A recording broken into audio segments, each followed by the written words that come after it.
ही नमः संस्कृताय।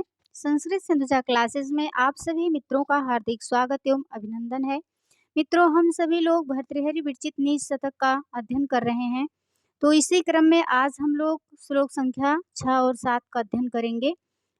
तो पहला श्लोक शार्दूल विक्रीडित छंद में है। चलिए वाचन करते हैं सभी लोग।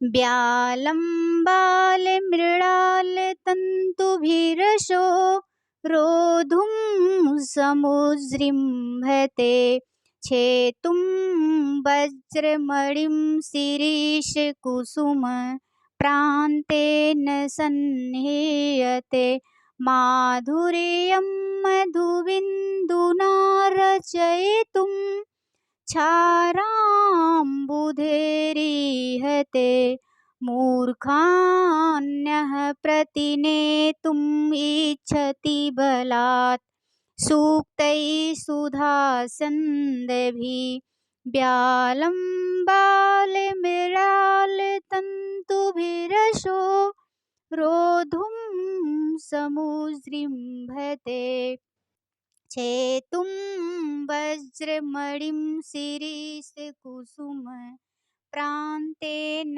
सन्निह्यते माधुर्यं मधुबिन्दुना रचयितुं क्षाराम्बुधेरिहते मूर्खान्यः प्रतिनेतुम् इच्छति बलात् सूक्तैः सुधाछन्दभिः। चलिए अर्थ देखते हैं हम लोग। सभी लोग वीडियो में साथ बने रहिएगा। व्याकरणात्मक टिप्पणी सहित हम लोग अध्ययन करेंगे। चलिए अर्थ शुरू करते हैं।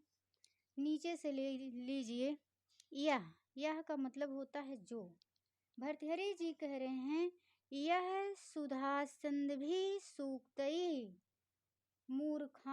मूर्खान बलात् प्रतिनेतुम इच्छति, यानी कि जो लोग सूक्तैः सुधासन्दभिः यानी कि अपने अमृत बरसाने वाले, सुधासन्दभिः का मतलब होता है अमृत बरसाने वाले या अमृत वर्षणी कह लीजिए।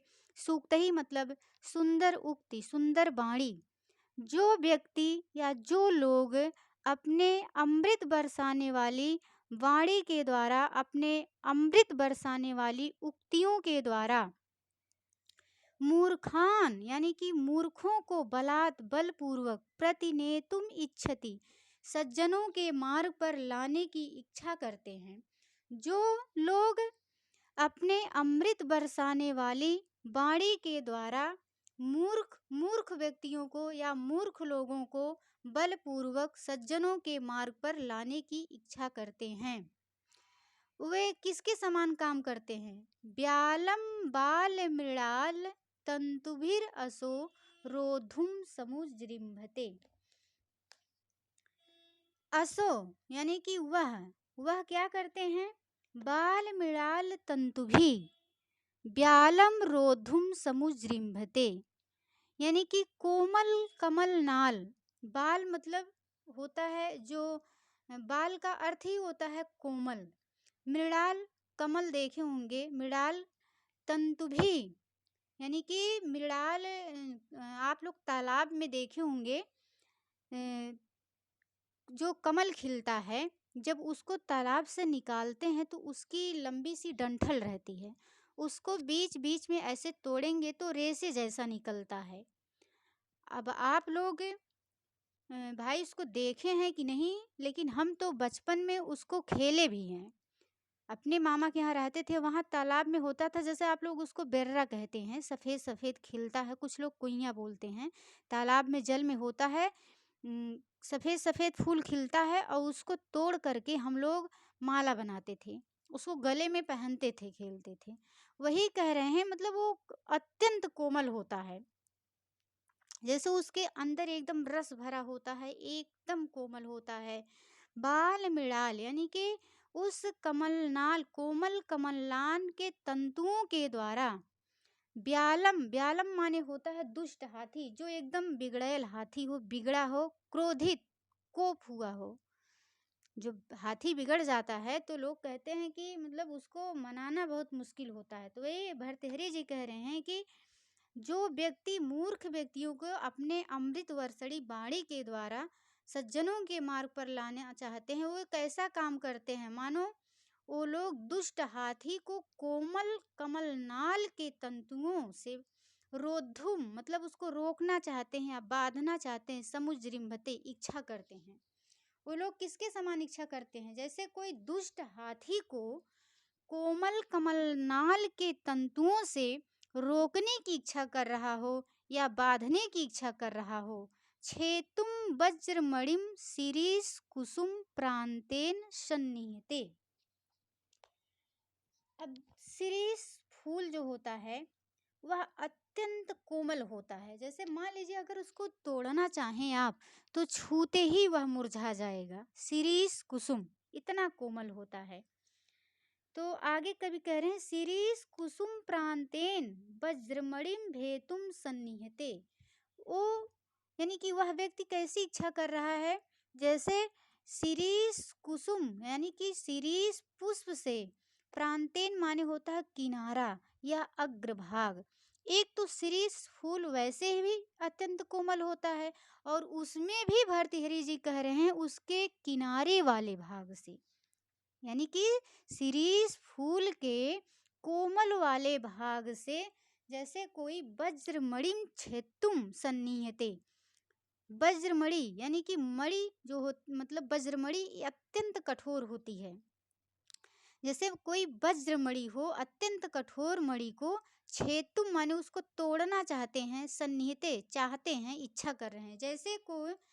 जैसे असो यहाँ असो से लेंगे, जैसे वह कोमल शिरीष के फूल के अग्रभाग से या प्रांत भाग से या किनारे वाले भाग से कह लीजिए वज्रमणि को तोड़ना चाह रहा हो। माधुर्यम मधुबिंदुना रचयितुम क्षाराम्बुधेरी हीते। मधुबिंदुना क्षाराम्बुधे माधुर्यम रचयितुम ईहते। वो व्यक्ति किसके समान काम कर रहा, मधुबिंदुना यानी कि यहाँ मधुबिंदुना, मधु माने शहद होता है, बिंदुना माने बिंदु के द्वारा, बिंदु मतलब एक बूंद कह लीजिए, एक बूंद। यहाँ तृतीय विभक्ति एक वचन का रूप है तो इसका मतलब एक बूंद। जब एक वचन का रूप है तो एक बूंद शहद से, जैसे कोई क्षाराम्बुध है। समुद्र तो खारा होता ही है, सबको पता है, लेकिन उसमें भी भर्तृहरि जी कह रहे क्षारा अम्बुधि। अम्बुधि माने होता है समुद्र, तो कैसा समुद्र, खारे समुद्र को मधुबिंदुना एक शहद की बूंद से खारे समुद्र को कोई माधुर्यम रचयितुम ईहते, यानी कि माधुर्यम उसको मीठा, माधुर का मतलब मीठा, रचयितुम मतलब बनाना चाह रहा है, ईहते इच्छा कर रहा, मतलब जैसे कोई मधु की एक बूंद से खारे समुद्र को मधुर बनाने की इच्छा कर रहा है। चलिए एक बार फिर से अर्थ देख लीजिए सभी लोग, नीचे से देखिए, यहाँ से नीचे वाली पंक्ति से देखेंगे, यह सुधा संदभी मूर्खान बलात् प्रतिनेतुम इच्छति। यानी कि जो लोग या जो सूक्तई सुधासंद भी अपने अमृत बरसाने वाली सूक्तई वाणी के द्वारा, उक्तियों के द्वारा मूर्खान बलात् मूर्ख व्यक्तियों को या मूर्खों को बलात् बलपूर्वक प्रतिनेतुम इच्छति, यानी कि नीति के मार्ग पर लाना चाहते हैं या सज्जनों के मार्ग पर लाना चाहते हैं। वह किसके समान कार्य कर रहे हैं, असो वह किसके समान कार्य हैं कर रहे हैं, जैसे कोई आगे कह रहे हैं बाल मृणाल तंतुभि व्यालम रोधुम समुज्रीयते। बाल मृणाल तंतुभि यानी कि कोमल कमलनाल के तंतुओं के द्वारा व्यालम, व्यालम माने होता है दुष्ट हाथी, दुष्ट हाथी को रोधुम रोकना, समुज्रिम्भते चाह रहा हो। वह व्यक्ति किसके समान काम कर रहा है, असौ वह बाल मृणाल तंतुभिः व्यालम रोधुम समुज्रीम्भते। वह कोमल कमल नाल के तंतुओं से दुष्ट हाथी को रोकने की या बांधने की इच्छा कर रहा हो। छेतुम वज्रमणिम शिरीष कुसुम प्रांतेन सन्नीयते। शिरीष कुसुम प्रांतेन वज्रमणिम भेतुम सन्नीयते। शिरीष फूल अत्यंत कोमल होता है, प्रांतेन यानी कि उसके अग्रभाग के द्वारा, शिरीष पुष्प के अग्रभाग के द्वारा, वज्रमणिम छेतुम वज्रमणि को, अत्यंत कठोर मणि को, छेतुम तोड़ना चाह रहा हो, सन्निहिते चाह रहा हो। वह किसके समान काम कर रहा है? जैसे वह शिरीष फूल के अग्रभाग से कठोर मणि को तोड़ना चाह रहा हो। मधुबिंदुना क्षाराम्बुधे माधुर्यम रचयितुम ईहते। वह एक शहद की बूंद के द्वारा खारे समुद्र को माधुर्यम रचयितुम यानी कि मीठा बनाना चाह रहा है। ईहते माने चाहना। चलिए अब व्याकरणात्मक टिप्पणी देखते हैं। सभी लोग साथ में बने रहिएगा। आप लोग बाल मृणाल, यहाँ से पहले समास देख लेते हैं। बाल मृणाल में कौन सा समास है? बालास चाते मृणाला। कौन सा समास है? कर्मधारय हो जाएगा, कर्मधारय। बालास चाते मृणाला कर्मधारय समास। और पूरा ले लेंगे बाल मृणाल तंतुभी, तो बाल मृणाल तस्य तंतवा षष्ठी तत्पुरुष हो जाएगा। यहाँ से यहाँ तक ले लेंगे बाल मृणाल तंतुभी, तो इसका विग्रह हो जाएगा बाल मृणाल तस्य तंतवा षष्ठी तत्पुरुष। वज्रमणिम, अब इसमें देखते हैं कौन सा समास है? वज्रमणि कर्मधारय समास है। कौन सा समास है? कर्मधारय समास है। सभी लोग नोट करते चलेंगे, कर्मधारय समास होगा। शिरीष कुसुम, शिरीष शिरीषस्य कुसुमम, शिरीषस्य कुसुमम कौन सा समास होगा? षष्ठी तत्पुरुष। अब पूरा यहाँ से यहाँ तक ले लेंगे। शिरीष कुसुम प्रांतेन, तो कौन सा समास होगा? तो शिरीष कुसुमम तस्य प्रांतेन षष्ठी तत्पुरुष हो जाएगा, षष्ठी तत्पुरुष हो जाएगा। मधुबिंदुना, मधुबिंदुना में मधुना बिंदु षष्ठी तत्पुरुष समास है। मधुबिंदुना में षष्ठी तत्पुरुष समास है। क्षाराम्बुधे, क्षाराम्बुधे में कौन सा समास है? कर्मधारय समास। अम्बुध माने होता है समुद्र, और समुद्र कैसा है? क्षारा यानी कि खारा है, खारा समुद्र। तो कौन सा समास हो जाएगा? कर्मधारय समास हो जाएगा। चलिए प्रत्यय देखते हैं। सुधासंधि, यहाँ से देखते हैं सुधासंधि। सुधा धनसंध धनऋण प्रत्यय होगा सुधासंधि में। सूक्तई बहुत महत्वपूर्ण है, यहाँ से प्रश्न बना है, ये नीचे वाली पंक्ति पूछा गया है परीक्षा में। तो जो परीक्षा में सूक्तियाँ पूछी जाती हैं लगभग वहीं से व्याकरणात्मक टिप्पणी दे देते हैं। तो सूक्तई बहुत महत्वपूर्ण है, देख लीजिए। सुधन वच धन अक्ता, सुधन वच धन अक्ता, यहाँ चा का हो जाएगा और फिर वा का संप्रसारण होकर के उ बन जाएगा, उ हो जाएगा, तो हो जाएगा सूक्त, और तृतीय बहुवचन में सूक्तई हो जाएगा। नेतुम, नेतुम में नी धातु तुमुन प्रत्यय, नेतुम में नी धातु तुमुन प्रत्यय है। नेतुम। रोधुम रुध धातु तुमुन प्रत्यय। समुज्रिम्भते, सम उपसर्ग उत उपसर्ग जृम्भ धातु, सम उपसर्ग उत उपसर्ग जृम्भ धातु। अम्बुधे, अम्बुधे, अम्बुधन धा धन की, अम्बु धन धा धन की, धा धातु है। माधुर्यम बहुत महत्वपूर्ण है। माधुर्यम में शय प्रत्यय है। कौन सा प्रत्यय है? शय प्रत्यय है। समुज्रीम्भते, समुज्रीम्भते में आत्मने पद लट लकार प्रथम पुरुष एक वचन है। समुज्रीम्भते ये आत्मने पद का रूप है, लट लकार प्रथम पुरुष एक वचन का। कारक देख लेते हैं। अब सूक्तई में यहाँ तृतीया किस लिए हुआ है, किसके अर्थ में हुआ है? तो करण अर्थ में तृतीया हुआ है। और बलात् में पंचमी हेतु सूत्र से हुआ है। प्रांतेन में यहाँ तृतीय विभक्ति करण अर्थ में हुआ है। अलंकार अगर पूछता है तो माला निदर्शन अलंकार है। छंद पूछा जाता है तो शार्दूल विक्रीडित छंद है इसमें।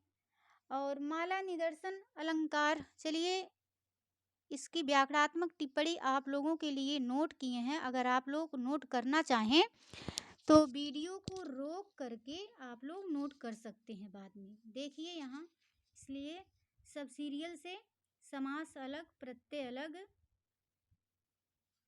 और अलंकार अलग है, नोट कर सकते हैं। कारक अलग से है। अब देखिए इसमें अलंकार कौन सा है? माला निदर्शन अलंकार है। तो इसके बारे में थोड़ा सा आप लोग देख लीजिए। ये निदर्शन अलंकार की परिभाषा है, अभवन वस्तु संबंध उपमा परिकल्पका। तो निदर्शन अलंकार के तीन भेद होते हैं। एक होता है वाक्यार्थ, वाक्यार्थ निदर्शन पहला। दूसरा होता है पदार्थ निदर्शन, पदार्थ निदर्शन। तीसरा होता है माला निदर्शना। तो आपके श्लोक में माला निदर्शना अलंकार है। तो एक बार हम लोग देख लेते हैं। निदर्शना का अर्थ होता है दृष्टांत देना। क्या होता है? दृष्टांत देना। निदर्शना का अर्थ होता है दृष्टांत देना। जहाँ वस्तुओं का असंभव अथवा अनुपपद्यमान संबंध उपमा का परिकल्पक होता है, वहाँ पर निदर्शना अलंकार होता है। और निदर्शना के याद कर लीजिए, यह आपकी यूजीसी नेट हायर में भी है। तीन भेद होते हैं, वाक्यार्थ निदर्शना, पदार्थ निदर्शना, माला निदर्शना। अब आपके श्लोक में कौन सा है? माला निदर्शना। यहाँ माला निदर्शना का एक उदाहरण और है, आप लोग नोट करना चाहें तो कर सकते हैं। देखिए, दौर्भ्याम तितिर्षति तरंगवती भुजंगम आदातुम इच्छति करे हरिणांक बिंबम मेरु लिलंघिष्यति ध्रुवम एस देवयस्ते गुणान गदित तुमुम अद्य माद धाति। इसमें कहा जा रहा कि हे महाराज,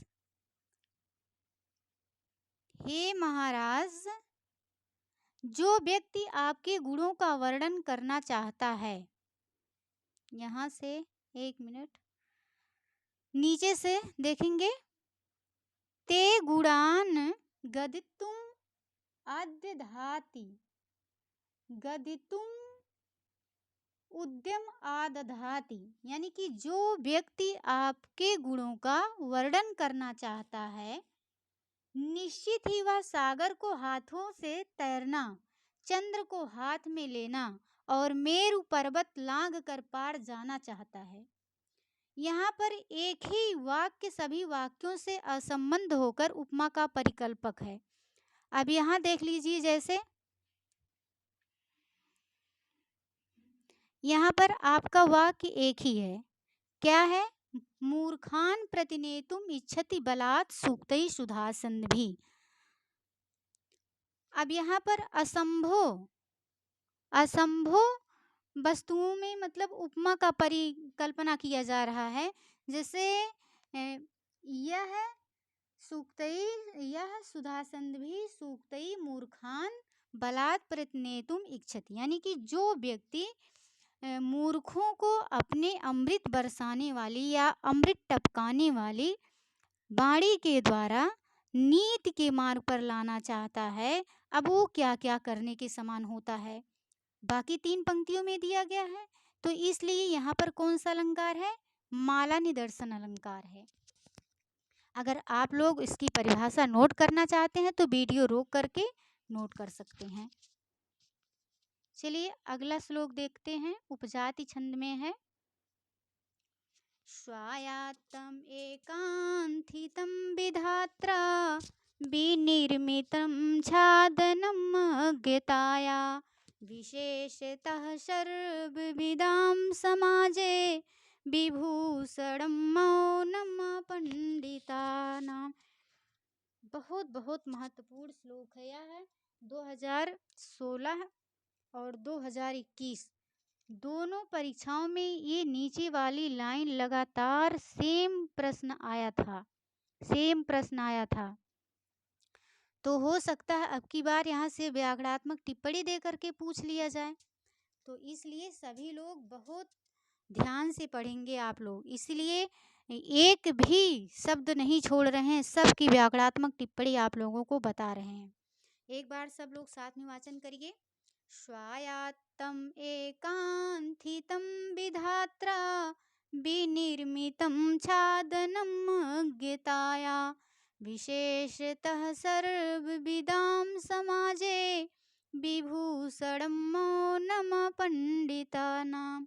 अनन्तरोदीरिति लक्ष्मभाजो पादो यदीया उपजात्यस्ता।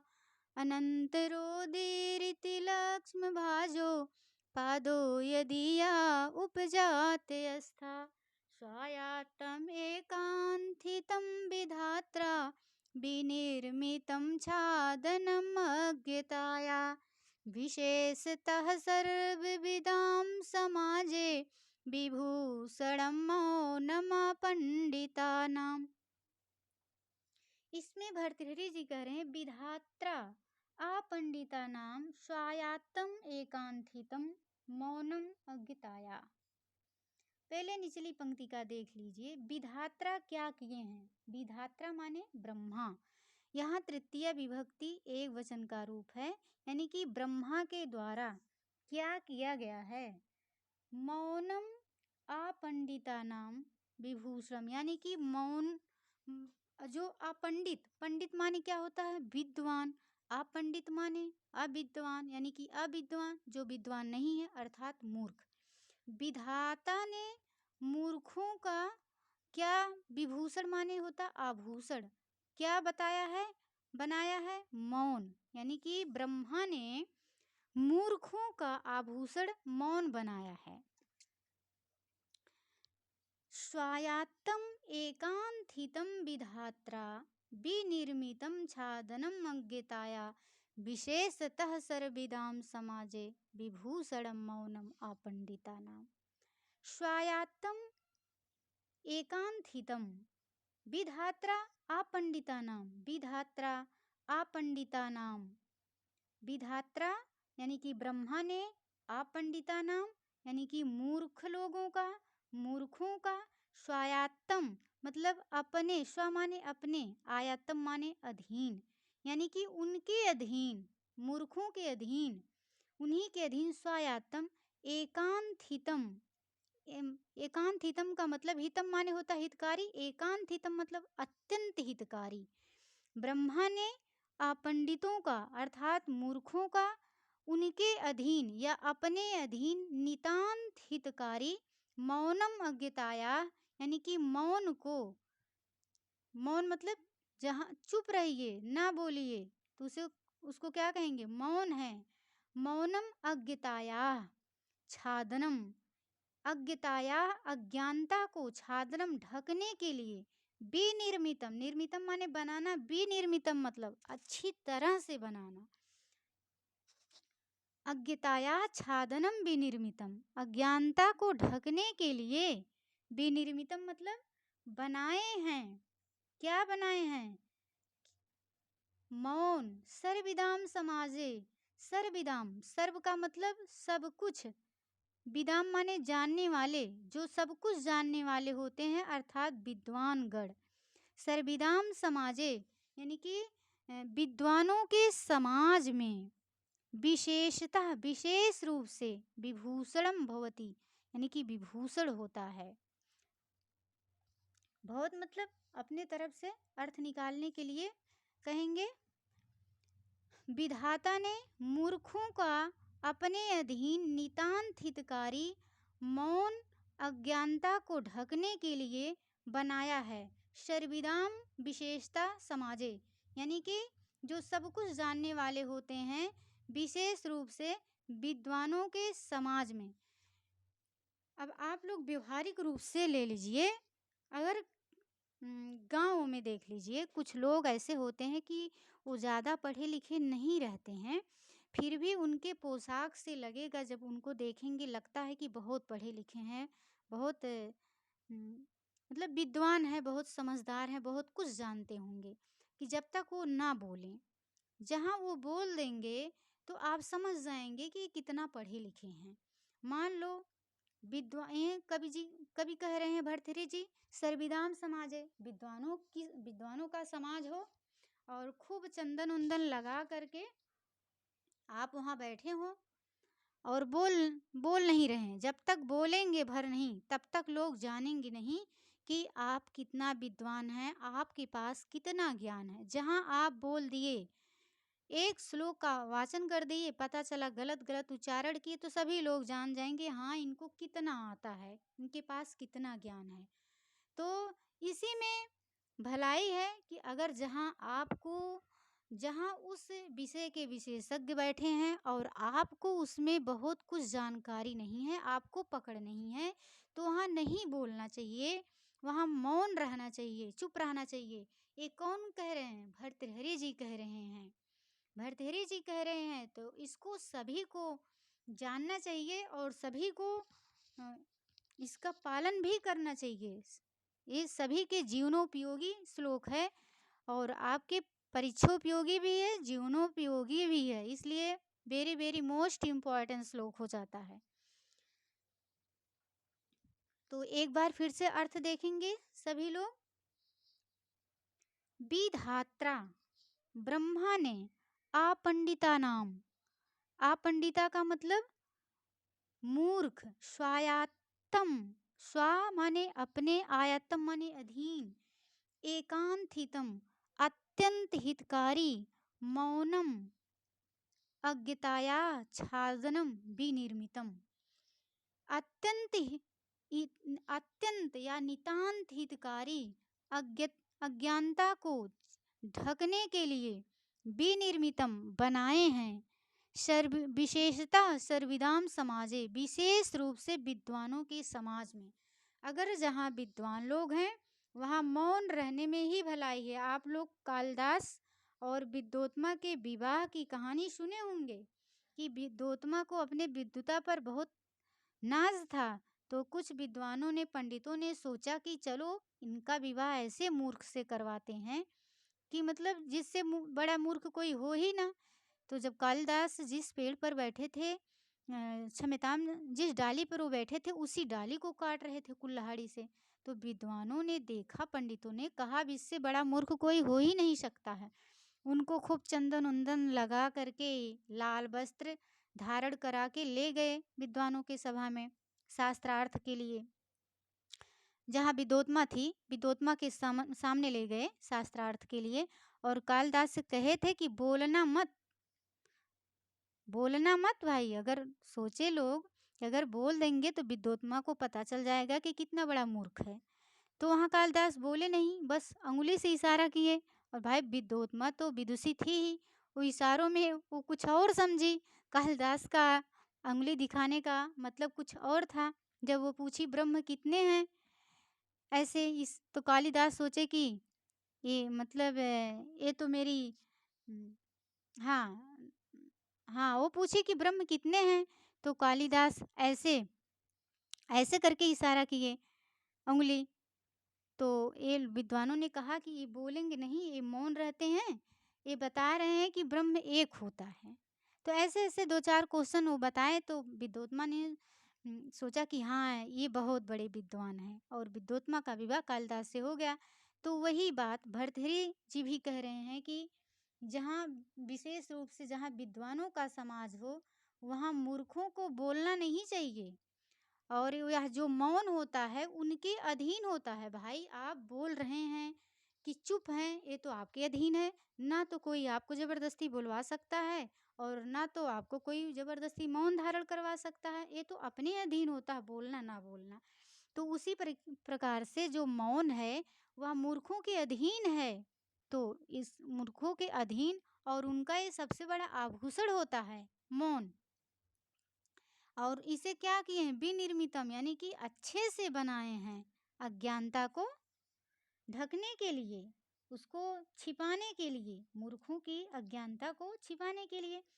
मतलब देखिए, कुछ लोग होते हैं, आप लोग देखते होंगे समाज में, उनको उस विषय में जानकारी नहीं रहती है और आपसे उलझ जाएंगे, नहीं ऐसे नहीं ऐसे होता है।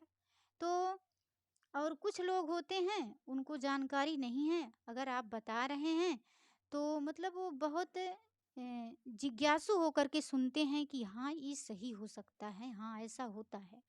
तो वो अज्ञानी है, मतलब उनको पता नहीं है, आप बता रहे हैं उसको, मतलब सीख रहे हैं आपसे, आप आपके द्वारा दिए गए ज्ञान को ग्रहण करते हैं। लेकिन मूर्ख होते हैं कि उनको पता भी नहीं रहता, आप बताते हैं तो मानते भी नहीं हैं। और ऐसे व्यक्तियों से सावधान रहना चाहिए, उनसे उलझना ही नहीं चाहिए, उनके सामने चुप रहना चाहिए। किसको? विद्वानों को। मूर्खों के सामने विद्वानों को चुप रहना चाहिए और मूर्खों को विद्वानों के सामने चुप रहना चाहिए। भाई दोनों का रीज़न अलग-अलग है। आप विद्वान हैं, मूर्खों के सामने बोल रहे हैं तो मूर्ख समझेगा नहीं, इसलिए आपको चुप रहना चाहिए। और अगर आप अपंडित हैं, मूर्ख हैं, तो विद्वानों के सामने इसलिए चुप रहना चाहिए कि कहीं आपकी मूर्खता पता न चल जाए सबको, अपनी मूर्खता को छिपाने के लिए नहीं बोलना चाहिए। तो बहुत महत्वपूर्ण है, सभी लोग पढ़ लेंगे। चलिए एक बार वाचन करके आगे बढ़ते हैं हम लोग। अनन्तरोदीरिति लक्ष्म्यभाजो पादो यदीया उपजात्यस्था स्वायत्तम् एकान्थितं विधात्रा विनिर्मितं छादनमज्ञताया विशेषतः सर्वविदां समाजे विभूषणं मौनमापण्डितानाम्। चलिए इसका व्याकरणात्मक टिप्पणी देखते हैं, बहुत महत्वपूर्ण है, यहाँ से व्याकरणात्मक टिप्पणी आ सकती है। सबसे पहले प्रत्यय देख लेते हैं, विधात्रा बहुत महत्वपूर्ण है। बी उपसर्ग धा धातु है, त्रिच प्रत्यय।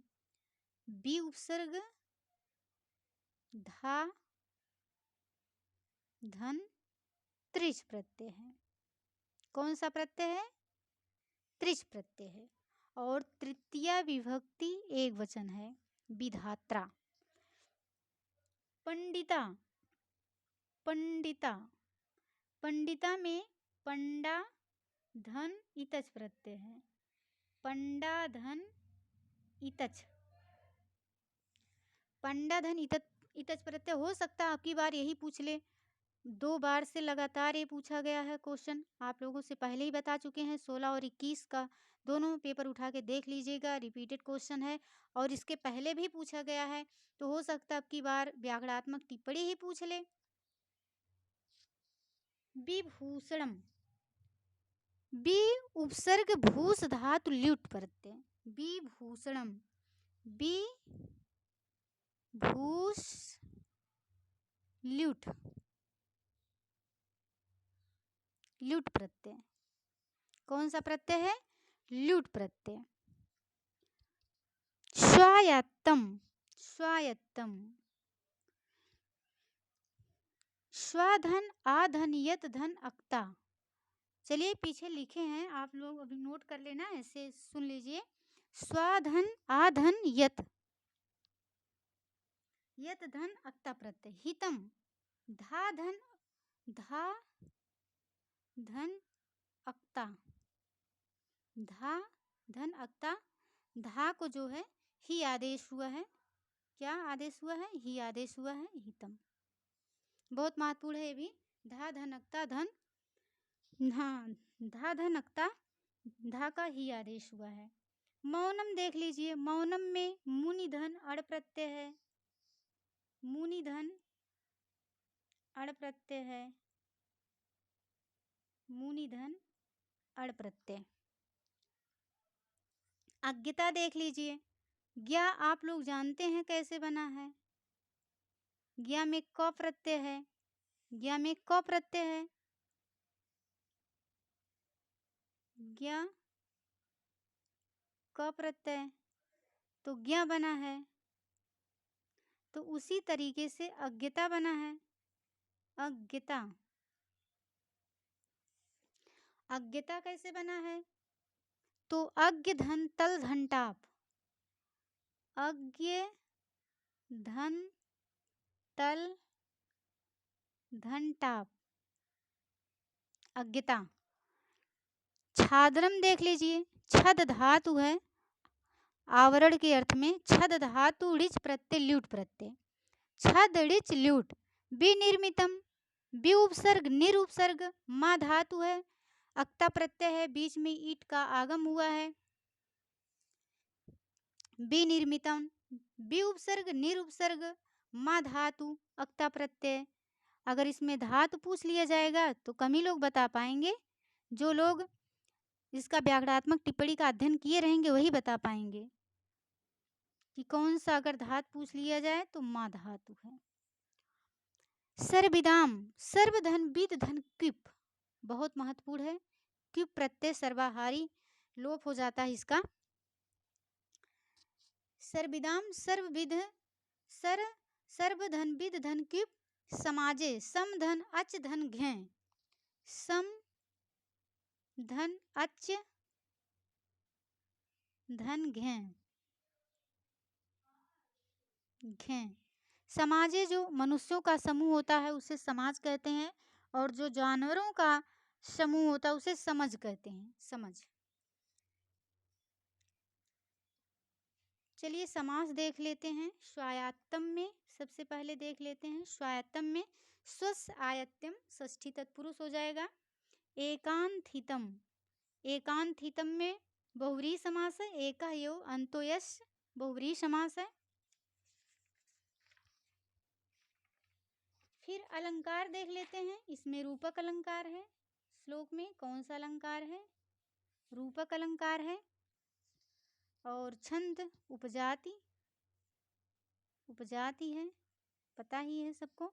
हो सकता है आपकी बार छंद ही यही पंक्ति नीचे वाली दे करके पूछ लिया जाए छंद कौन सा है इसमें, तो छंद कौन सा है, उपजाति छंद है। अगर आप लोग नोट करना चाहते हैं इसकी व्याकरणात्मक टिप्पणी तो नोट कर सकते हैं, वीडियो रोक करके नोट कर सकते हैं।